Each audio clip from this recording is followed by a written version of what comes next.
સુરતમાં ડાયમંડ બોર્સના ઉદ્ઘાટન સમયે ભૂપેન્દ્ર પટેલે સુરતને કોસ્મોપોલિટન સિટી ગણાવ્યું હતું. સુરતમાં વિશ્વની સૌથી મોટી ઓફિસ બિલ્ડિંગ સુરત ડાયમંડ બોર્સના ઉદ્ઘાટન પ્રસંગે રાજ્યના મુખ્યમંત્રી ભૂપેન્દ્ર પટેલે પોતાના સંબોધનમાં જણાવ્યું હતું કે વડાપ્રધાન નરેન્દ્ર મોદીના નેતૃત્વમાં ભારતની 5મી આર્થિક શક્તિ બની ગઈ છે અને હવે ત્રીજી દેશ બનવા તરફ આગળ વધી રહ્યો છે.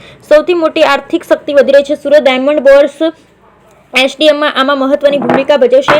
પોતાના સંબોધનની શરૂઆતમાં મુખ્યમંત્રી ભૂપેન્દ્ર પટેલે 3 રાજ્યોમાં ભાજપની સરકાર રચવાનો શ્રેય વડાપ્રધાન નરેન્દ્ર મોદીને આપ્યો અને તેમને વિજયના શિલ્પી ગણાવ્યા. તેમણે કહ્યું કે વિકાસની રાજનીતિ શું હોય નરેન્દ્ર મોદી આપણો અહેસાસ કરાવ્યો. પહેલા કહેવામાં આવતું હતું કે મોદી તો શક્ય છે, હવે જનતાને મોદીની ગેરંટી પર વિશ્વાસ છે. ડબલ એન્જિન સરકારના કારણે ગુજરાતના ઝડપથી વિકાસ કરી રહ્યું છે અને સુરત ડાયમંડ બોર્સ તેનું જ્વલંત ઉદાહરણ છે. Bureau report Sunil Ganjewala, Surat.